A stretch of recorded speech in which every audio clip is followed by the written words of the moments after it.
welcome to this video where today I'm going to film my 17-week pregnancy update. So as always, if you see me looking down, I have got my notebook here in front of me with all the information that I've wrote down from this week. So a little note to start the video. On Monday I did actually get the results back from my glucose tolerance test, and unfortunately I do have gestational diabetes, so I did end up getting a follow-up appointment later on in the week with the diabetic team. This was with the diabetic nurse at the hospital. They told me at this appointment I would be able to collect my finger prick test kit to discuss information about gestational diabetes, and I was also told that I would need extra scans and appointments now as well. So they told me I'd have scans booked in at 28 weeks, 32 weeks and 36 weeks, and I would have regular meetings with the diabetic team as well. So with that being said, in this video I'm going to talk through some of my symptoms this week and then through my gestational diabetes appointment as well, as there was a lot of information given to me at that appointment. So some of the symptoms that have stayed the same for me this week is the tiredness. I'm still getting really tired and going to bed early in the evenings. I have also been having the lower back pain still when I'm relaxing in the evening. This hasn't changed. It's still lasting for kind of the same amount of time and then going again once I've gone to sleep. So yeah, it's not getting any worse, it's kind of just staying the same. I have also had a slightly more emotional week this week. I think maybe with obviously finding out that I've got gestational diabetes, it's kind of been a lot of information to take in and understand, and it is also a big life change as well, so I think that has just made me a little bit more emotional this week. One thing I have noticed this week is that my headaches are much better. I have had like a slight headache in the week, but they've not been long lasting like they have the last few weeks, so that's really good. Also, where I had been waking up in the middle of the night for a wee, I hadn't really done that this week. I've been sleeping through the whole night, which has been nice not to have any broken sleep. I think I need to make the most of that before my sleep is broken and I'm woken up by the baby lots in the night. I have noticed that I have begun to have the stretching down the sides of my stomach again. Obviously, as I'm 17, nearing 18 weeks now, I am getting bigger and bigger each week, so I imagine I will start noticing that again. I have also felt the baby moving again this week. Again, it's not necessarily like to a regular pattern. It's not every day either, but it's happening more and more often the further on I'm getting. It's feeling like a strong pressure, like something is pushing against me, which obviously it is. But yeah, that's what the movements are feeling like to me now. I have had moments of feeling a little bit unwell throughout the day again this week. Not quite a feeling I can describe. It's kind of like the feeling I used to get before lunchtimes when I just started to feel unwell. I've just had moments of that throughout the week. It's not been every day, just every now and then. But that was kind of all the updates, things that have changed and stayed the same this week. So I'll go on now to talk through my diabetic appointment. I had this on Friday, so obviously I had the phone call to let me know I had gestational diabetes on Monday, and then I had to wait until the Friday to the appointment. So kind of just between then, I tried to eat the best that I could and do a little bit of research on it myself. I did find there was a really useful website called Gestational Diabetes UK. It had lots of ideas for food, for breakfast, lunches, dinners, things that are good for you, things that are not so great, and substitutions to make. So in between the appointment I did find that really helpful. So when I got there, it was a 45-minute appointment. It was listed as a group session. Now I didn't know whether that meant there'd be like a few of us shown how to like eat for gestational diabetes and things, but actually no, it was a group of specialists. So I had 2 diabetic specialist nurses in the room, and I also had a diabetic specialist nutritionist in there as well. So the first thing that they did was they explained what gestational diabetes is, Obviously it is nothing that you've done that will cause you getting it. Some people are more prone to getting it, which I was, due to family history. And yeah, it is just to do with hormones and being able, like the placenta taking insulin and things like that. So yeah, there's no reason for you to get it, just some people do develop it. They also explained some of the risks involved and reasons to treat it. So if you have gestational diabetes, you're more likely to have a bigger baby, which is why you go to more growth scans so they can monitor that throughout the pregnancy. Also, once the baby is born,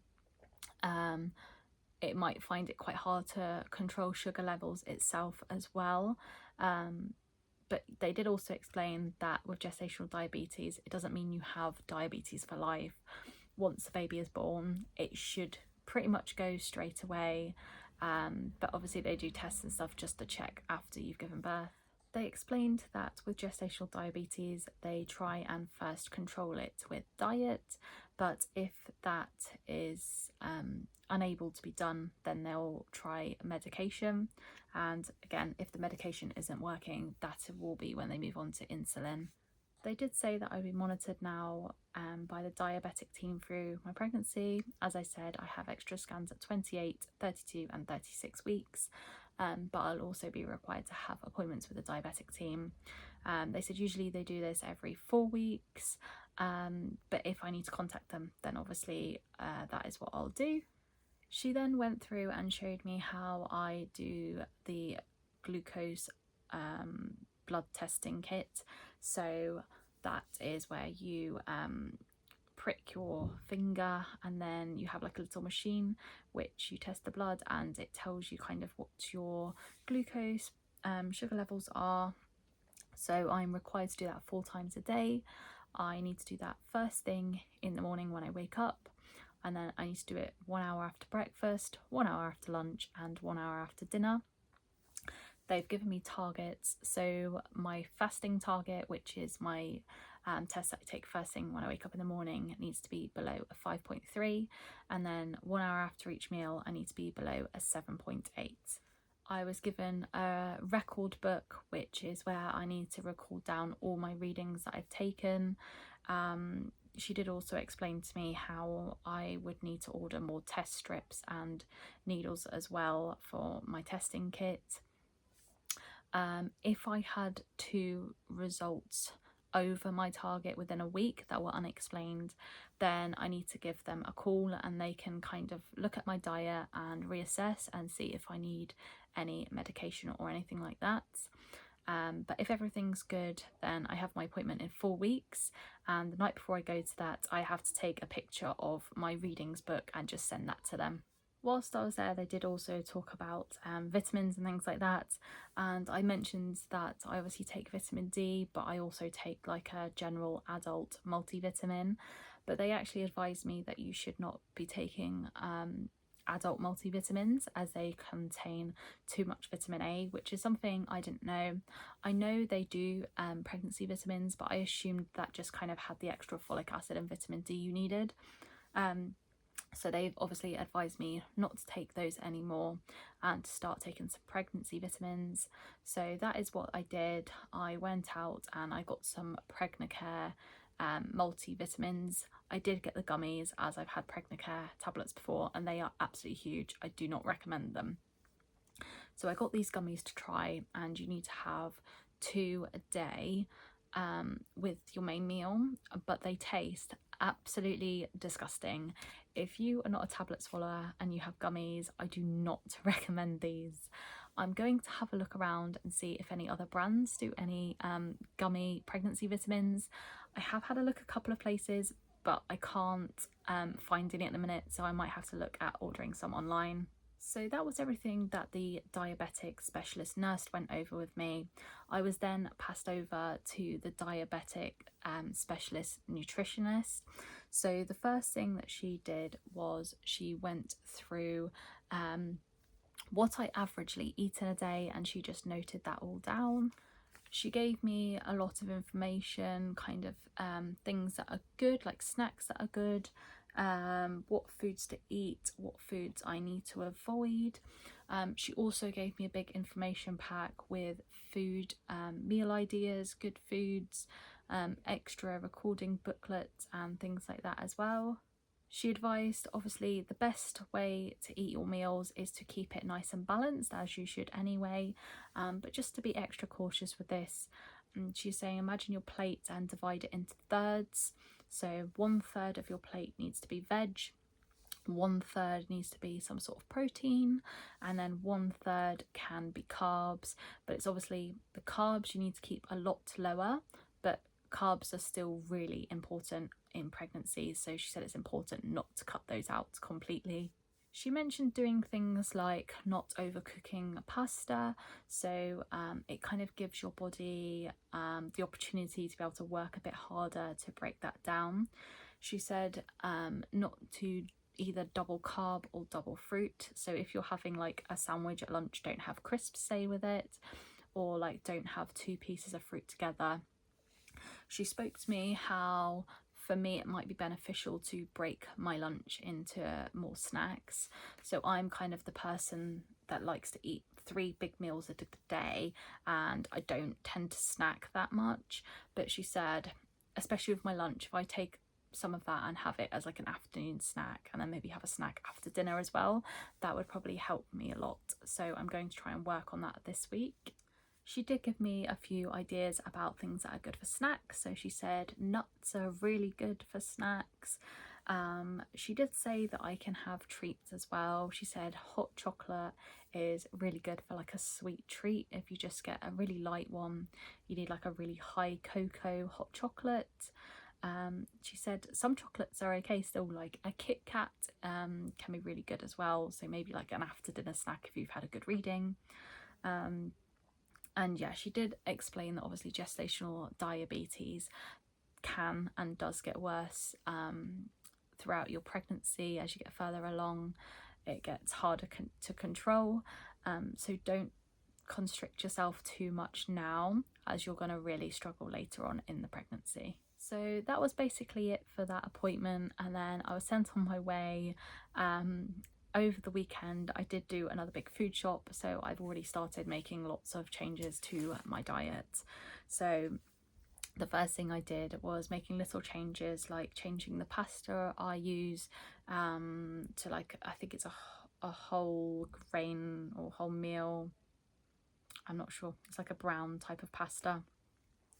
And then rice, I've switched to brown rice, and bread I've changed to like a seeded whole grain bread as well. So they're just like little changes, and to be honest, they're ones that I've not really noticed too much. They've been really easy changes to make. This week I have had fairly good readings. There was one day where I did score over for breakfast. I'm not sure why, because I had had the same breakfast the day before, but that just does sometimes happen. But all in all, it had been quite a good weekend, especially because obviously I hadn't been testing before, so I didn't even know where to start. But it's good to know that I don't maybe necessarily need to change so much as what I thought I might have to. So yeah, I think that is it for updates this week.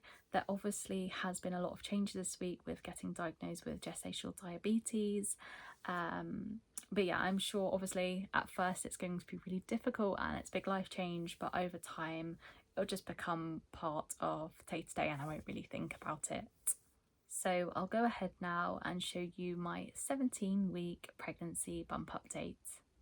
So here's the bump update for you at 17 weeks and 6 days pregnant. I've definitely felt much more stretching around the sides this week, so I think that's definitely a sign of the bump getting bigger. But yeah, that's 17 weeks and 6 days. So that's everything for my 17-week pregnancy update. Thank you so much for watching, and I'll see you again next week. Goodbye.